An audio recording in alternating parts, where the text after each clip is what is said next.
Hello, today is September 21st, 2023, and we are interviewing Charles Shrebnick.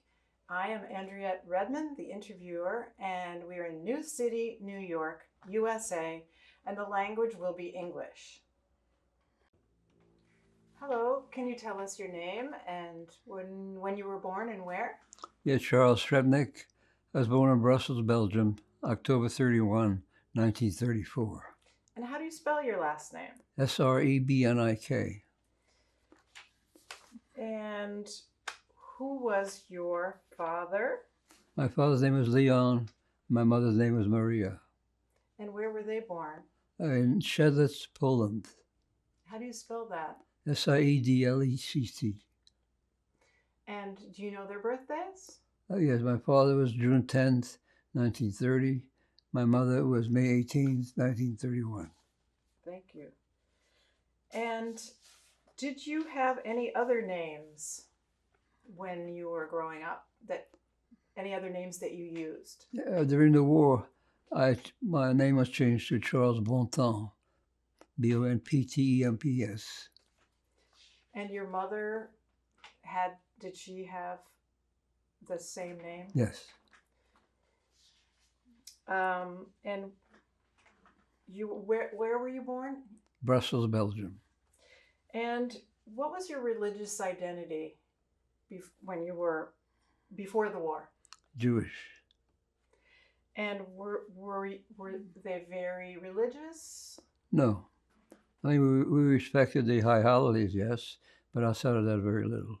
Do you remember if there was any anti-Semitism that I know you were a boy, but do you remember any anti-Semitism before the war? Not really, no. And then during the war, what was your religious identity?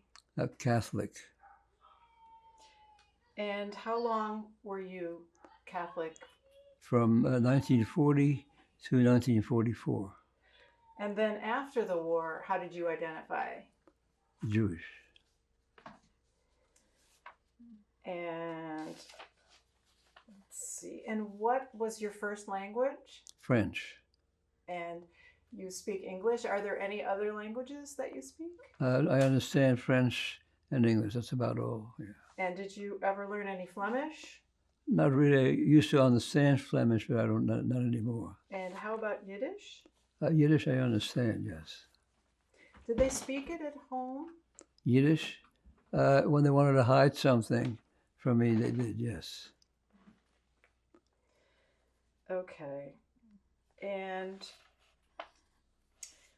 where did you go to school? In Brussels, and then during the war in Namur, Belgium, and also Charleroi, Belgium. And how would you spell Namur? Namur. And how would you spell Charleroi? Charllois. Thank you. And then where did you go to high school? In New York City. What year did you come to the United States? June 26, 1946. And who did you come with? Just my mother.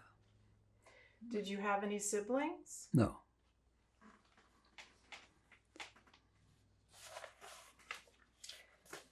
Okay, so can you tell us about life in Belgium?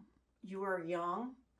Is there anything that you remember about like the streets that you lived on or anything about the buildings or the people or other kids? My father and mother had a store where they sold knitwear. And that was the first home that I had in Brussels. Then we moved from there to another home in Brussels again. Then in March of 1940, the King of Belgium abdicated and the Germans took over. Were you in a Jewish neighborhood or No. was it mixed? No, mixed. And so your parents owned your father owned a factory and a store factory. that sold knitwear, yes. And was he successful? Was he comfortable? Did you have a comfortable upbringing? For what I can recall, the answer is yes. Hmm. Do you remember like what kind of foods you had to eat? No, I don't. Do you remember if you celebrated the Sabbath? Uh, Not really, no. And do you remember any toys that you used to play with, or games, or anything like that? No, I don't. Any children or friends you had? Do you remember anybody? No. And so your father, tell us what happened when you were young, before the war, as what happened in Belgium? Prior to the Germans coming in, from what I recall, was a comfortable living. People were nice, and that's what I remember. And then what happened when the Germans came into Belgium? Do you remember anything about that? Yes. We became scared, as they say, because we heard stories of what happened in other countries when the Germans came in. So in the early part of 1940 again, my father decided that we should move out of Brussels and go someplace else. He found a place in a town called, I forget the name of it, about 30 miles south of Brussels. One day, we decided we're going to move. So we had to be very careful because the superintendent of buildings were agents for the Germans. So one afternoon we went out walking, and she came out and said, "Where are you going?" And my father said, "We're just going for a walk." We walked to the railroad station and took a train to where we were going to go, which we did. We lived in that facility for a couple of months, and then my father heard that there was a priest in Namur, Belgium, that was hiding Jewish children. And he felt that things were getting bad, that maybe we should move. So we moved from where we were staying in this little town because we did have friends there. The Bontemps family was friends with us, and there was another family, I forgot their name, who was very friendly with us. So what we did is my father took a lot of the stuff we had in Brussels and moved it to where we were. And these people buried it in the ground. That's why we still have pictures of people, because he was ahead of his time. So we moved to Namur, Belgium, where this priest was headquarters. And he placed me in a Catholic orphanage called Saint Jean de Dieu. And my mother became a house worker in the home of Mr. Demuth. Mr. Demuth, we found out when we got there, it was the headquarters of the Belgium Underground. And so that's where she went, and we separated, and I didn't see my mother till about 6-7 months after I was in Namur, because she had heard that the Germans knew there were Jewish children in this orphanage, and they were coming to get who they were. One day, my mother happened to look out. She was a seamstress, so she made cloth shoes for the kids. So she saw a person that we knew from Belgium, from Brussels, I should say, who was talking to the Mother Superior. And when he left, my mother went to her, and said, "What did this man want?" He said, "Well," he claimed he represented an American group who was interested in helping Jewish children, and asked how many Jewish children were in the orphanage, and she told them. That night, my mother grabbed me, and we ran away from the orphanage. We slept in the woods that night, and then in the morning, we went to Namur to see this Father Andre. Father Andre took me to the orphanage, where I became a resident there, and my mother was placed in Mr. Demuth's home as a seamstress and worker there. And how do you spell Demuth? Demuth. And He was the head of the underground? Yes. What do you know about the underground? The only thing I knew at that time is that they were operating and doing things for the American troops, which they had a contact, I don't know how they did, and helped them in regards to getting messages and things to certain people. Can you tell us about your life in the orphanages? What was that like? It was very tough because I had to go to church twice a day, morning and afternoon, and during the high holidays was a big deal. I missed my mother, and that was the worst part of it. Were there other children with you? I didn't know. I didn't know. And so they fed you and gave you a room? Yes. Do you remember what that was like? No, not a room, but we slept in a big place where there were at least 20, 30 other kids sleeping. Was it, what kind of beds were they? I don't remember. And do you remember the church services? Were they long? Or Yes. what were they like? I don't remember. The only thing I do remember is on Sunday when the priest would come out and give things to the people there. I forget what it was. Every time he would come to me, he'd wink and just move on because he knew that I was Jewish. Do you know if there were other Jewish kids there? I presume they were, but I didn't know. And were they nice to you? Yes. Is there anything else about those years? Did you see your mother at all while you were in the orphanages? No. How long was it? About 4 years. So 4 years without seeing your mom. Right. Did you worry about her? Did you get information where she was? No. No information. No letters? No. And so when were you reunited? In the very early spring of 1944, Mr. Demut came to the Mother Superior and said he came here to take me back to my mother. So in March of 1944 was the first time I saw my mother. What was that like? I don't remember, but it must have been terrific.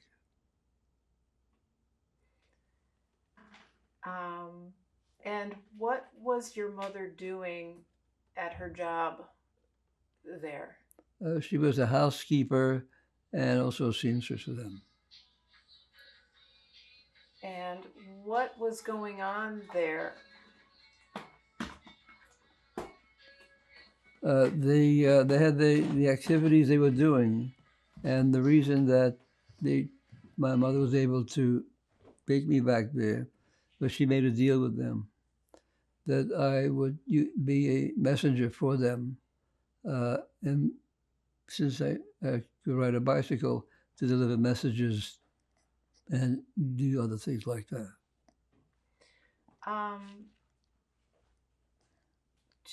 So what are some of the jobs you remember doing on your bicycle?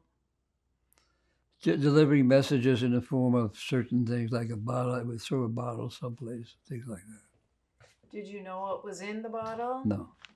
So somebody at the underground gave you things? Yes. And told you to bring them somewhere else? Right. And was there anything else you did with the underground? Yes. No, I don't recall. Something about trains, counting trains? Oh, yeah, I would go to the train station in the afternoon time and tell them how many German tanks came in and stuff like that, and troops came in. And your wife mentioned that you fit in, like, looks-wise. Did that? Yes. And how's that? How did you look that people didn't suspect anything? I don't know. Your wife mentioned blue eyes. Right. Helped a little bit. Right. To get around. Right.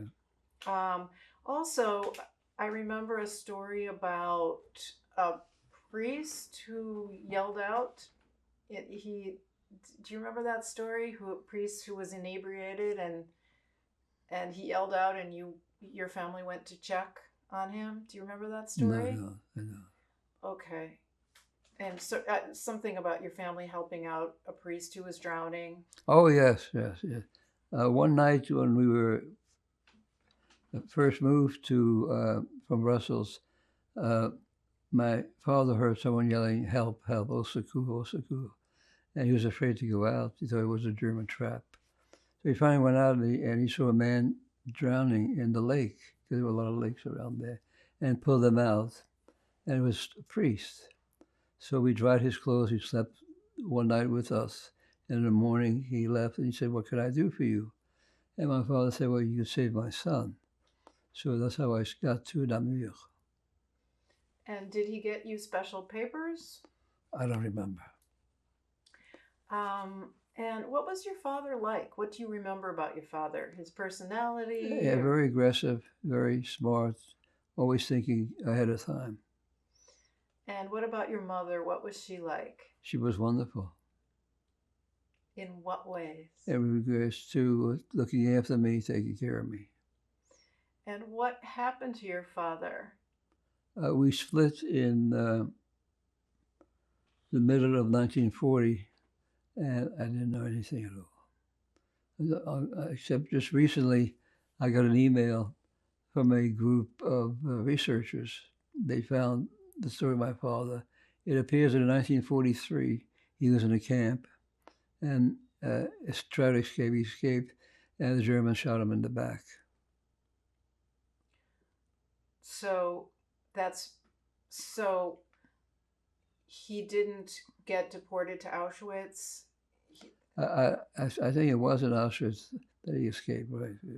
So did he get sent to a Belgian camp first, and then what I had read is he went to a Belgian camp, then escaped, and then they brought him back and sent him to Auschwitz. Right, Does that sound right? I think so, yes. And let's see, is there anything else about your mother that comes to mind? Was she took you to America right after the war? Yeah, what happened is we were liberated in the latter part of the spring of 1944 by the U.S. 7th Army. And she went to work in a post exchange in Namur. And we decided that one of these days we'll go to America because we had family in America. But in the fall of 1944, my mother decided that we should live in the country and not in the city.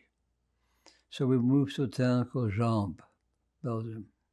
And December 2nd of that year, the Battle of the Bulge started. And we were right in the middle of the Battle of the Bulge. The first day of the Bulge, there was a knock on our door. My mother said, "Don't open it," but out of committee, I opened it. And there was an American soldier there who said, "Please take me and my outfit, left me behind, hide me."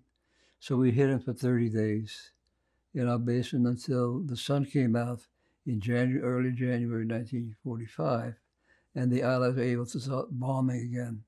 And that was sort of the beginning of the end of the Battle of the Bulge. About 11 months ago, here in New City, New York, our doorbell rang, and Joanne and I opened the door. There was this man there who said, "If it wasn't for you, I wouldn't be here." He was the son of the man that we saved. So we became friends. He works for the CIA, so he was able to track me down. So ever since we've been friends, we talk once in a while. That's great. Do you remember when the war ended? Did you remember hearing about it? That we had rumors, and then I opened the door. There was American soldiers, so I knew the war was over. And what else do you remember about that day? Your mother or yourself, your feelings? We couldn't believe it, but there they were. There they were. And how did you feel after that? I don't remember, but I must have felt good because we were liberated. And you lived in secret, and now you didn't have to. Right. What was that like? Strange, very strange. In what way? That you're able to go in the street and not be afraid. And so when did your mother decide to move you to the States? After the Americans came in and the Battle of the Bulge was over, she said, we don't want to stay in Europe. We should go to America. And why is that? She felt very uncomfortable about the possibility of, and there was a rumor going around the Germans were coming back, so she didn't want to take a chance. And what did she do then? She contacted our cousins in New York, and we made plans to come to America. We took a ferry to England from Belgium and took a plane, Pan American Airlines, from London to New York. And do you remember what you thought about New York? When we flew over New York the first time, my mother looked out the window, and there was the Statue of Liberty. And I'll never forget, she said, when you see the Statue of Liberty, you know you're in America. And what did that mean to her? Everything.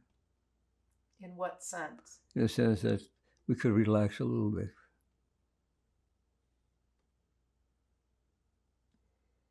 Relax in what way? That we're not going to be invaded again and taken prisoners, right? And where did you live? Initially, we lived in the Bronx, and she had heard that Manhattan was really the activity of America, so we moved to Manhattan. And were there relatives around with you?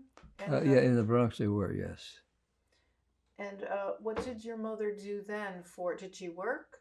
Yes, she was a seamstress, and she had heard that Pauline Tragère was building a studio and needed people, so she went to apply and they took her immediately. And who is that? Pauline Tragère was a very famous dress designer. How do you spell the name? Triger, I think. And so how long did she work for that company?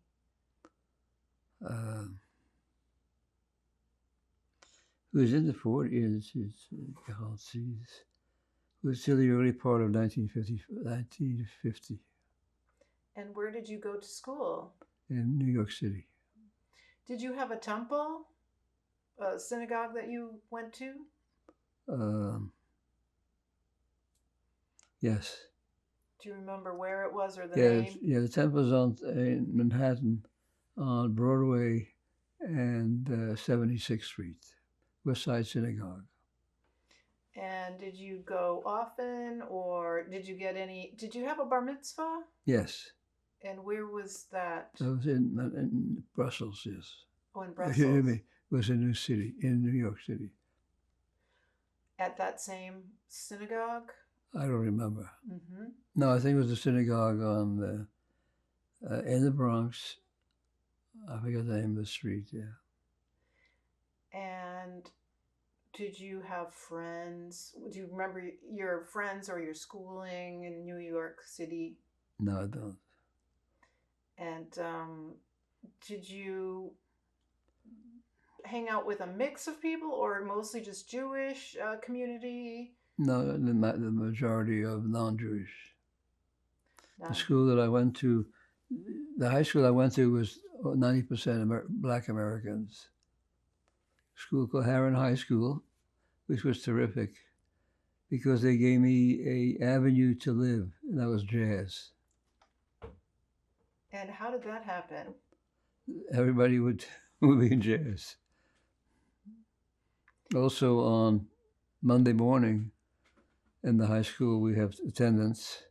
The minute that was over, half of the school was empty because the Paramount Theater changed the people they had on the stage. So Mondays and Thursdays, the school was empty. Oh, where was everybody? At the Paramount Theater. And what were they seeing? Duke Ellington, people like Ella Fitzgerald, people like that. So music was really. Oh yeah, music is a marvelous medicine. Did you play any music yourself? Not really, no. Did your friends? Not that I can recall. And so were most of your friends African American? Yes, yes. And did you stay friends? I did for a while, but then they moved away from Manhattan, and that's I lost contact with them. And so after high school, did you attend any college? No, I never graduated from high school. The reason for that is I read a paper that was published by Albert Einstein, and the final verse of the paper was by him was that imagination is greater than knowledge. Imagination is greater than the knowledge. Yeah. So what did that make you think you wanted to do? Everything in the world. Such as? Getting a significant position on things that I like. I started a film business. My cousin had a film cleaning business. Because in those days, 35 millimeter was the thing they used to make movies. And when the film got dirty, they'd send it to him, he would wash it. And so I started that.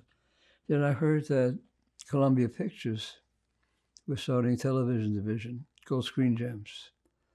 And I decided I'd like to see that. So I applied and I got accepted. So I was one of the first employees at Screen Gems, where we reduced films from 60 minutes to 46 minutes for television purposes. How did you like that job? Very much so. Did you stay there?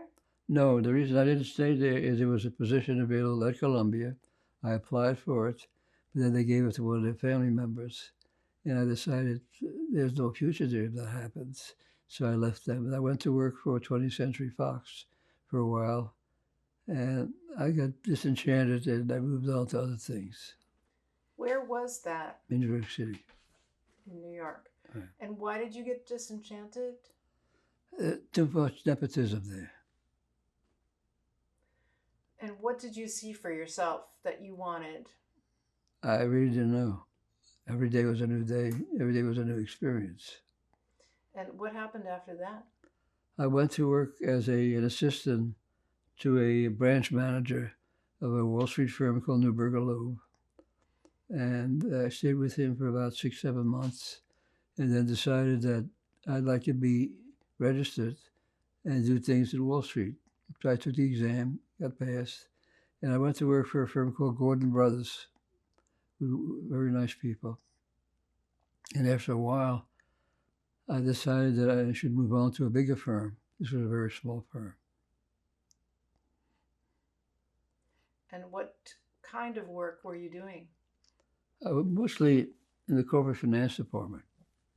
And what were your jobs there? Looking for new industries, write them up, trying to get them to do a public offering. And we did a number of initial public offerings, yeah. And then where did your journey take you? To do things on my own. And I went to work prior to that, I went to work for a firm called D.H. Blair in New York. It was run by a man called J. Morton Davis, very nice man. And I stayed with him for about 10 years. We did a lot of IPOs, initial public offerings, and mergers and things like that. And then one opportunity came up where a company in Denver, Colorado was floundering. And I saw the opportunities because what they were working with is genetics. And I felt that genetics was the future. So I bought the company. And we did a public offering for genetic engineering. We raised $3.5 million. And then another $1.5 million I raised for the firm. In early 1980, a scientist that we had in a firm called Jonathan Van Blerkum was working on a project called in vitro fertilization, IVF. And I felt that was the future. So I read an article about scientists at Cambridge in England who was doing a similar thing, and I felt maybe we should collaborate with him. So I brought him over, and we started working in regards to IVF. That's when we had a lot of protests from people saying, as my wife said, they said that someday they're using humans, and Joanne said no, that humans was the avenue. And how did it progress from there? We became the world's largest exporter of embryos, as well as the largest exporter of semen to foreign countries as well. Because a dairy cow in, say, Thailand, that is specific, was producing 3,000 or 4,000 pounds of milk a year, which in the US, they were doing 25,000, 30,000 pounds. So we started a business of exporting semen to countries like that. And how did you feel about your work? To be very frank, I didn't think at all. I just went ahead on doing things that I thought should be done. Mm-hmm. And then what happened? I had a heart attack in January 1945, and it put me out of business. We had taken in a number of partners, French partners, including a large pharmaceutical company. And when I recovered and went back to the company, everything was gone. So I went to court, sued them. We won a $4.5 million lawsuit, but there was nothing left in the company. So I sold the company to another group and came back to New York. And then you continued on, right? Right, exactly. Can't stop. And what happened? Well, we, sorry, remember. God. More IVF? Yes, very much so. Started working with Van Blerk. Dr. Jonathan Van Blerk is brilliant, really brilliant. And John started a IVF company in Denver, and I helped them in regards to that area. Did you live there? No, I did before. Yeah. You did before. Right. When were you there? I was in Denver in 1951 and a half to about the end of 54. So how did it evolve into human IVF? Yes. What happened there? Van Blerk started a human clinic. Very successful. And how did that happen? On his own. He started a clinic in Denver and marched on. And were you a part of that? No. And so how would you sum up the IVF experience? In regards to helping the world, in regards to women specifically, or increasing milk production, beef production, I thought that was significant. And did you have anything to do with the human IVF, or that was after you? That was after that, yeah. Okay. And what do you think there's something that you inherited from your parents that gave you the ability to do the things you did? Like, is there anything that might come to mind? Everything. Like what? I don't remember, but it's everything. If you could imagine what your father might have given you either as a boy in your formative years or genetically or something, what do you feel you may have gotten from him? No, the idea I got from my father was that imagination is greater than knowledge. That's also Albert Einstein as well. And is there anything else about your dad what about his family? What were they? Were they always imaginative and achievers? Or? We never met his family, but he had a brother. When the Germans invaded Poland, took his family to Siberia. And when the war was over, he went back to Poland and became the minister of heavy industry. That's all I knew about him. Did you ever meet him? No. Did you ever go back to Belgium? And what? Did you ever return to Belgium or Poland? Did you ever go? Yes, I did. In 1951, I went back to Belgium because I thought I was missing something. I didn't know what, but I went back to Belgium, but I didn't find it. What was it like? It was people were very nice, very courteous, but I didn't find what I was looking for because I didn't know what I was looking for. Did you go back to your villages or to Brussels? No, I went back to Brussels, yes. But not the village. No. So you were looking for something. And did you ever go back to your grandparents' homeland? No. And where were they from? In Siedlec, Poland. And so you don't know anything about their history? The only thing I know is that the Germans took them, and that's all I know.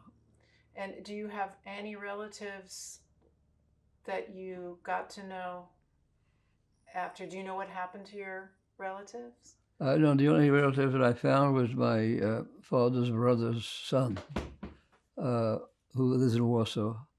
That's how I found them. And did the experience in the Holocaust affect your life? Very much so. I think about it every day.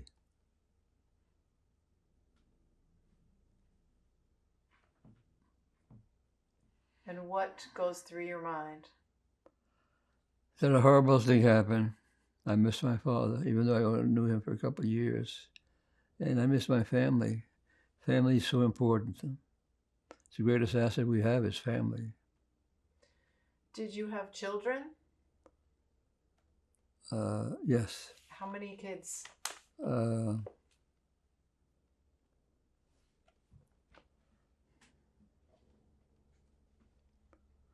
think one or two. I really don't remember. And do you have grandchildren? Yes. So are they like you at all? I don't know. I hope so, but I don't know. And I imagine they're proud of you. And is there anything else you'd like to say about life or the Holocaust or anti-Semitism or anything about that? Anti-Semitism is people being jealous of somebody doing something they can't do. Instead, because in America, you have all the opportunities in the world to do anything you want when you want. Is there any advice you would give to the world or to people listening to this right now about making the world a better place? The only thing I like to say to people is be kind, be charitable, try to help somebody. Always say to them, can I help you in any way? Is there anything else at all that you would like to say? Yeah, that America is a wonderful country. You can do anything you want. You can talk and say anything you want. I try to help kids as much as I can in regards to history and what have you through stamp collecting. And because with stamp collecting, you can do anything. You can go any place in the world and sell that stamp. You don't need that currency.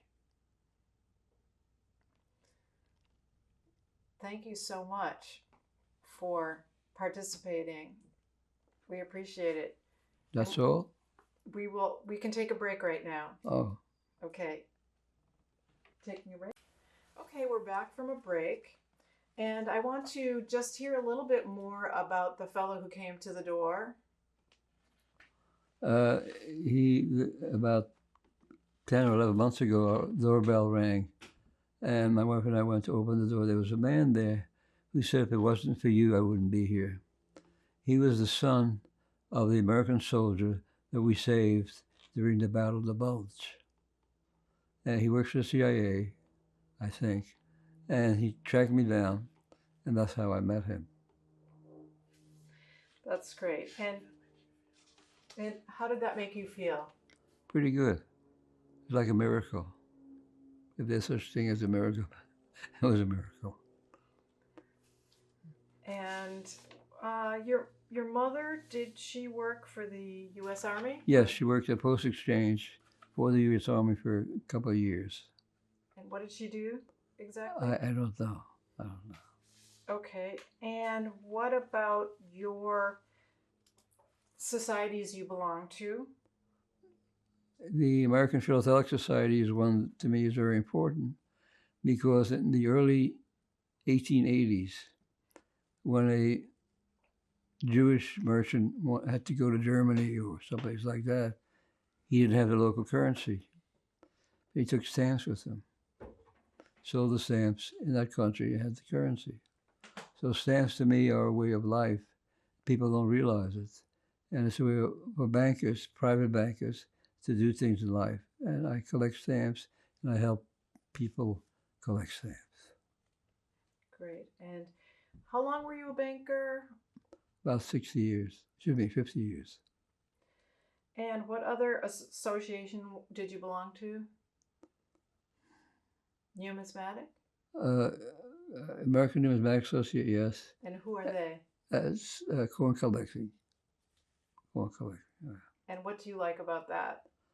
It's interesting because history sometimes is on coins and you don't realize it.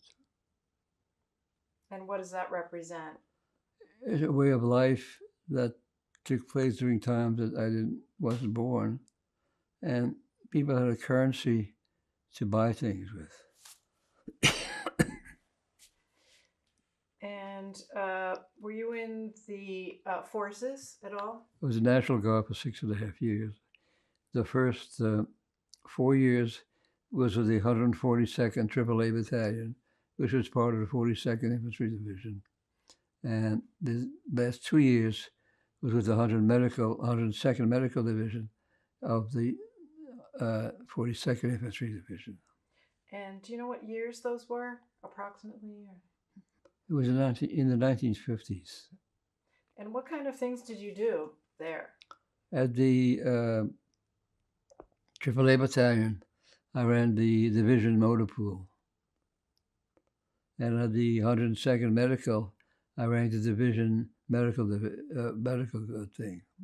What did you have to do? What kind of talent did you have to use? It's just organized people, that's all. Any other thoughts about those days? Not really, no. And my other question is, what was your Catholic name again? Bontemps, Charles Bontemps. And did you live with the Bontemps family? No, originally before the war, yes, we did. And what role did they have in helping you out? Well, they hid our pictures. That's why I have pictures. And just be friendly, that's all. And they were Catholic? Yes. And how did you know each other? I don't know. And did they have children your age? No. They were younger or older? I don't remember. Okay. Anything else about the Bontemps family you can remember? No, they're just very nice people. And do you know why your mom and you had their last name when you were hiding? Yeah, because it was a Catholic type name. And I think we'll take another break. Oh, okay. Thank you. No problem. Okay, we're back from a break. And I want to just hear a little bit more about the fellow who came to the door. About 10 or 11 months ago, our doorbell rang. And my wife and I went to open the door. There was a man there who said, if it wasn't for you, I wouldn't be here. He was the son of the American soldier that we saved during the Battle of the Bulge. And he works for the CIA, I think. And he tracked me down, and that's how I met him. That's great. And how did that make you feel? Pretty good. It's like a miracle. If there's such thing as a miracle, it was a miracle. And your mother, did she work for the U.S. Army? Yes, she worked at Post Exchange for the U.S. Army for a couple of years. And what did she do exactly? I don't know. Okay. And what about your societies you belong to? The American Philatelic Society is one that to me is very important because in the early 1880s, when a Jewish merchant had to go to Germany or someplace like that, he didn't have the local currency. He took stamps with him, sold the stamps in that country and had the currency. So stamps to me are a way of life. People don't realize it. And it's a way for bankers, private bankers, to do things in life. And I collect stamps and I help people collect stamps. Great. And how long were you a banker? About 60 years, 50 years.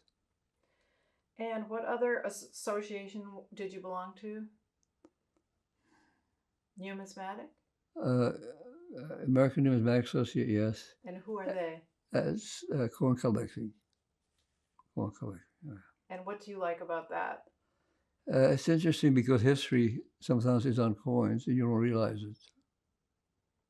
And what does that represent?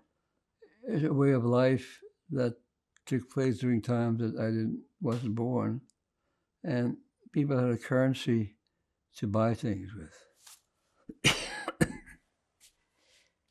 And were you in the forces at all? I was a National Guard for 6.5 years. The first 4 years was with the 142nd AAA Battalion, which was part of the 42nd Infantry Division. And the last 2 years was with the 102nd Medical Division of the 42nd Infantry Division. And do you know what years those were, approximately? It was in the 1950s. And what kind of things did you do there? At the AAA Battalion, I ran the division motor pool. And at the 102nd Medical, I ran the division medical thing. What did you have to do? What kind of talent did you have to use? It's just organized people, that's all. Any other thoughts about those days? Not really, no. And my other question is, what was your Catholic name again? Bontemps, Charles Bontemps. And did you live with the Bontemps family? No, originally before the war, yes, we did. And what role did they have in helping you out? Well, they hid our pictures. That's why I have pictures. And just be friendly, that's all. And they were Catholic? Yes. And how did you know each other? I don't know. And did they have children your age? No. They were younger or older? I don't remember. Okay. Anything else about the Bontemps family you can remember? No, they're just very nice people. And do you know why your mom and you had their last name when you were hiding? Yeah, because it was a Catholic type name. And I think we'll take another break. Oh, okay. Thank you.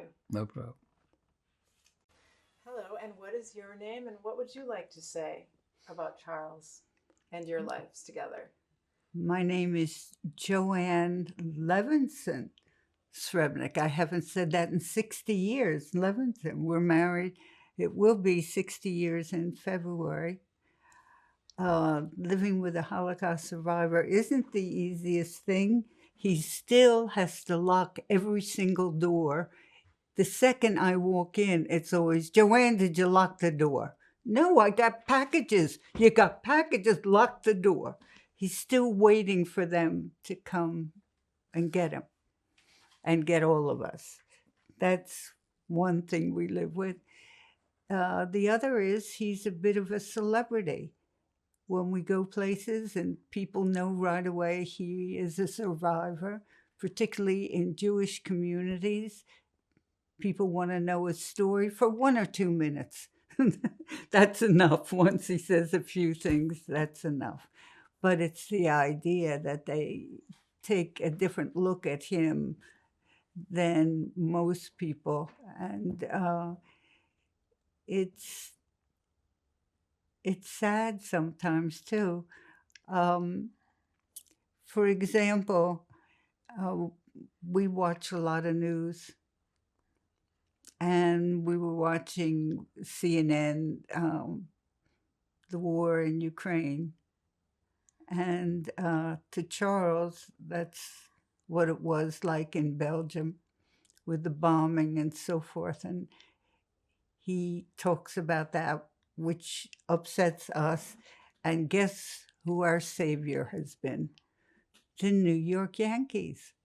Because they're on in the evening when we watch CNN. Instead, we watch the Yankees. And last year they were winning. This year hasn't been so great that way, but we still watch the Yankees. In other words, I try to think of things that when we finish dinner, that'll be enjoyable for the both of us, even if it's a sad movie, as long as it isn't about the Holocaust or some kind of a war picture. Because the minute he sees some firing, he'll say to me something about what happened in Belgium. So it's always part of his life, even though you were 13 or so when you came to America. Yeah, so I mean, it wasn't like he had a long life after that, but that's always with him. And what do you remember him telling you about his Holocaust experience? Everything. Whatever we talk about in life, generally, when we talk about my kids in school, we have 5 children we had in 6 years. Those kids, whatever happened in school, he would talk about what happened in the orphanage. And he was in 3 different orphanages. And so he has a lot of stories about what happened. And we had pictures that are somewhere in the basement, but of these schools. Yeah. Are there any stories you remember that Charles may have forgotten for now, like about what life was like in the orphanages, or were there bombings and things? Like, what are there memories of the war that you can remember that he has said? As I said, when we would see Ukraine and the people running and so forth, he wouldn't even have to tell me anything. You would see his face and his looks and turn it off. And did that happen? So to that you? was enough to. He talked about riding a bicycle as a little boy in Belgium to deliver messages. And I think I told you he has blue eyes, so he and light hair. So in Belgium, he didn't look like what people commonly think the Jewish kid looks like. So he was able to help the underground and deliver messages. He even learned things with his hands where he could go outside of a prison where the Belgians were prisoners and able to give a message somehow by something he would do, or he'd throw a ball, then the ball would get in, and was something written on the ball that the prisoners would get the message that way. And the U.S. was so grateful for the things that he did. There was a general that made sure that he and his mother at the end of the war got to America and got citizenship. And that was their way of, what a wonderful way of saying thank you for the things that he did as a boy for them. And his mother, who worked in the USO? No, the Post Exchange. The postage, that was their way of complimenting her too. The sad thing, of course, was his father died in the Holocaust. I don't know, did he tell you about his father escaping the train?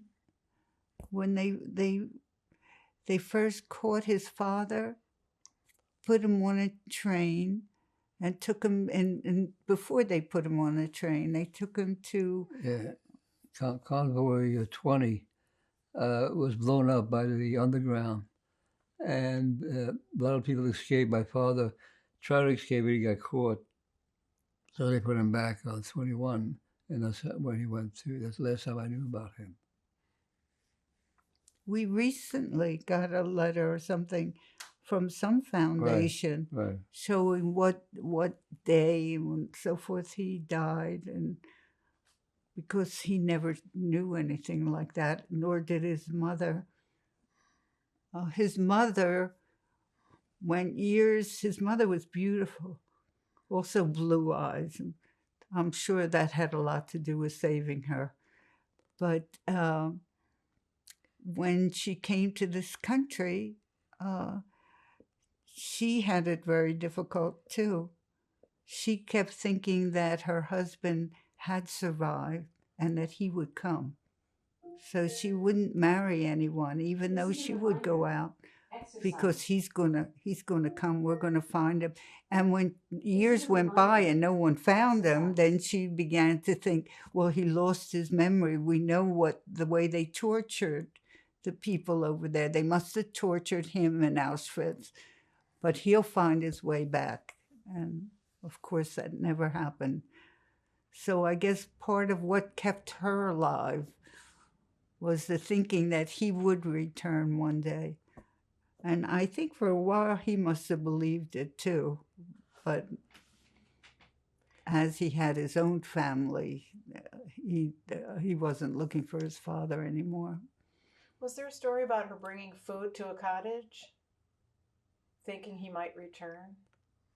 And my mother, when we left Belgium to come to America, she set up an apartment with food and everything just in case my father came back, but never happened.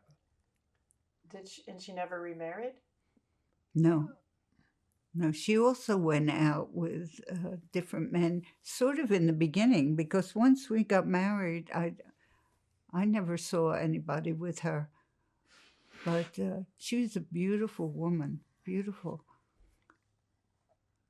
And that's where my children got their beauty. No, they got it from you, Joe. They got it from you. And how many kids and grandkids do you have? We have 8 grandkids. And my oldest grandchild, Matthew, is 30, and he just had 9 months ago. He had our great-grandchild. So we're up to greats already. Congratulations. Thank you. Is there anything else you'd like to add? Either one, are you? No. The other thing is I'm very happy that my mother took me to America, because the opportunities here are unlimited. You can do anything you want. You can say anything you want. You can go anywhere you want. Where in Europe, you can't do that. Yeah, that's the difference between he and my kids. I think they, having been brought up in America, don't have that feeling of gratefulness, or they love to go to Italy and Paris and whatever. They have no idea of how great America is because they've had the experience since they were born. Do they feel religious? Did they feel religious? Yeah, did they go in that direction or not so much? No, I mean, they think about the holidays. I think that's the extent of it. Yeah, they think about parties and the holidays. That's what they think about. We really are not as religious. When I see, living here and I see the Hasidim and so forth, I was brought up in Philly on a street where everybody, my father's brothers and sisters, all lived on the street. My mother's sisters, so everybody on the street I called aunt. I assumed everybody was, and I assumed the whole world was Jewish, because that was that until my parents moved us to Virginia, where I was the only Jew in Alexandria. Anyone who's listening, there's more now. Did your kids get bar mitzvahs and bat mitzvahs? my brother was bar mitzvahed. Did your kids? Oh, my kids are all bar mitzvahed. The girls aren't bas mitzvahed. The boys, did any, the girls, children? I think so. I don't remember. Yeah, I I don't don't. remember. I don't Yeah, remember. but the boys were. It's still part of my upbringing. When I was brought up in the Jewish community, the fathers went to synagogue, and my brother was bar mitzvahed. I wasn't there. The men went. The men in the whole neighborhood went. The mothers didn't. The mothers took care of the kids.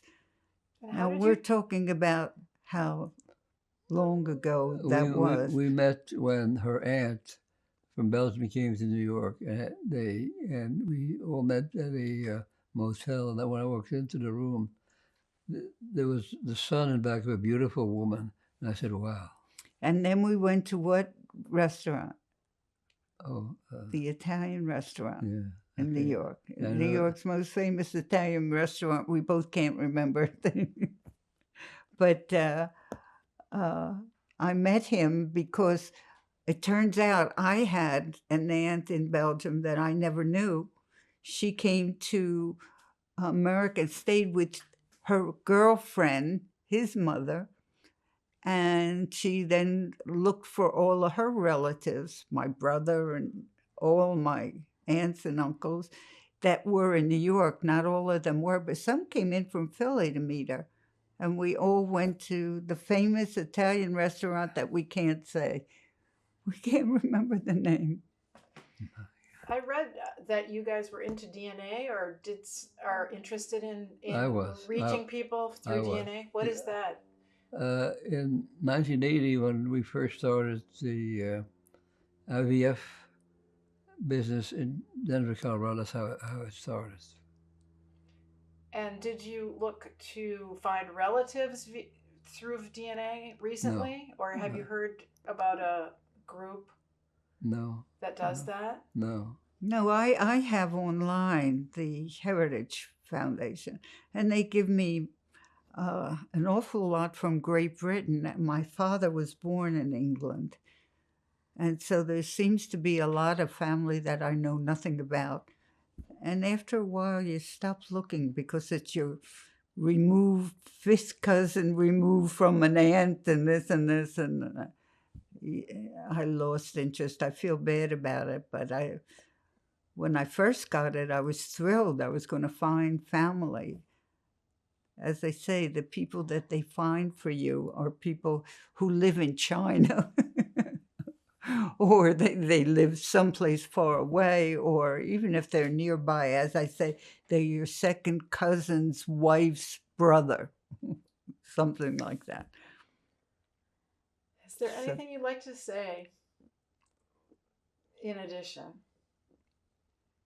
Say how much fun we've had? Oh, yeah. Every day. That sounds great. It's not all bad. It's not all sad. No matter what your background was, no matter how much pain you had, you can still make it. Charles, without an education, growing up in orphanages, was the president of the Mainstay Potato Company. When we first got married, he got an opportunity. And then he founded genetic engineering, where we had in vitro fertilization was the first. He was doing it with animals and sending poor people embryos to raise their cows all over the world. And I think I told you about he had a ranch in Colorado, and people came from California to protest us. And they're walking around our property with signs. He's saving people. He's having farmers make wonderful big animals. I hate to say that we eat them, but that's what we do. And he was enabling that. Why would you protest him? And they said, someday they'll do it with people. And I said, what? How can you think of that? That was in the 80s. The thought of a woman having an embryo and passing it to another woman with somebody else's sperm just never crossed my mind as something not only possible, but that we would want. And now I'm so grateful. All the scientists that work for Charles now work for helping women get pregnant that couldn't get pregnant and have children. All of this he did without having an education, without coming to this country, without the nice resume that I would like to make for him. He wouldn't let me do it. He did it by himself. So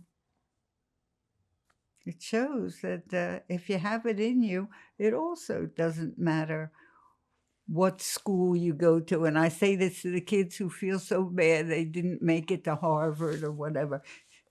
If you have it in you, you're going to make it. And Harvard isn't going to do it for you. You got to have it. So. Thank you very much for your stories. Thank you so much. Tell us what we're looking at. This is my mother's family. That's my mother as a baby. There are 3 brothers and mother and father. And we can say that one of the boys is from your father's first marriage? Yeah, one in the back. The oldest boy and the little girl there is his mother, and the little boy is her brother. Right. And did he go to Paris, I think, when they left for Belgium? Didn't he go? I don't remember. Okay, so Thank you. And what are we looking at here? Yeah, this is a picture that was taken in very early January of 1940 in Brussels, Belgium. That's me, all dressed up. Thank you. did your father make that coat? No, Okay. Were these So- special shoes? no. Okay. Because I'd read that at some point you had boots that held jewelry in the back. Right. But not these shoes. It could be, I don't remember. Could very well be. Thank you. Where they hid the jewelry. Yeah. And the heel. Thank you. And what are we looking at here? Yeah, this is a picture of my mother and father and me, and I presume like November of 1934 And where's that? in Brussels, Belgium. Thank you. And what are we looking at here? Yeah, this is a picture of my mother and father and me, and I presume like November of 1934 And where's that? in Brussels, Belgium. Thank you. And who is this? This is me, the latter part of 1934 And where is that? in Brussels, Belgium. Thank you. And who is this? This is my mother and father in Brussels in the latter part of 1934. And what were their names? Maria, and my father's name is Leon. Thank you. And what is this? This is the airplane that my mother and I flew from England to America. It stopped in Newfoundland to refuel, and my mother took a picture of me there. Thank you. And who is this? This is my father, Leon, in, I presume, 1932, 1933, I'm not sure, And where? in Brussels, Belgium. Thank you. And what are we seeing here? Yeah, this is the August 31, 1934, the day I was born, my mother and father, And where was this? in Brussels, Belgium, And what month was it again? October. Thank you. And what are we seeing here? This is the picture the day that Joanne and I were married. It was a self picture. I think one of the first pictures that I think people took for themselves. just on our way to the rabbi to get married. That's our wedding picture Uh, in the bathroom with the camera. so I have a small Minox. I took the picture. Thank you. And who is this? Yeah, this is a picture of my mother, my wife Joanne, myself, and the birth of our baby. Who is that, Joe? That's got to be Lee. It's our first son. Lee, yeah. He was our second baby, but the first son. And where was this? In New York, at our house. And where in New York?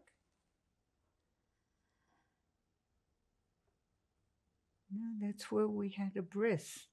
Is it, Joe? Yeah, that wasn't New York. I don't remember. My letter, that was not New York. That was There's a date on there, Joe. 8/30/92. 8/30/92. Yeah, that was getting ready for a bris for my son. And his name was Lee for Leon. The name of And that's Charles's mother with us. And Leon was the name of Charles' father. Yes. Right. Thank you. And who are these people? That's my 5 children. And the other picture is the 5 much later date from the original. They've grown to be in their 50s. In the bottom, there were 5 born in 6 years. Every 15 months, we had another baby.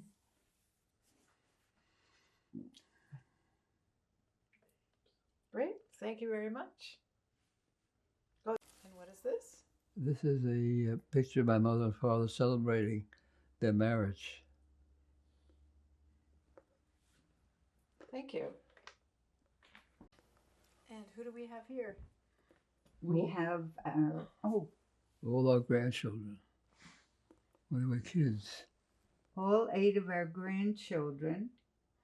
And our oldest grandchild, who is here, Matthew, just gave us a great-grandchild. He's now 30. Should we name the kid for you? Would you like to? There's Sam on the to the left with the blue shirts. And next to him is Erica. Next to her is Amanda. Next to Amanda is Brandon. Next to him is Matthew. In front of Matthew is, who's that, Joanne? Now, Mark is on this side, and Dean is there, and Tessa Is is right the there. little girl on the bottom. Thank you. Charlie? This is a, Can you pause? And what do we have here? yeah, this is a copy of the check and the advertisement that the underwriter put in the Wall Street Journal the day we went public with genetic engineering. We raised $3 million, and then in the public market, and then another $1.5 million after that. That was the start of the company. This is in 1980 or 1981, I forgot. Thank you.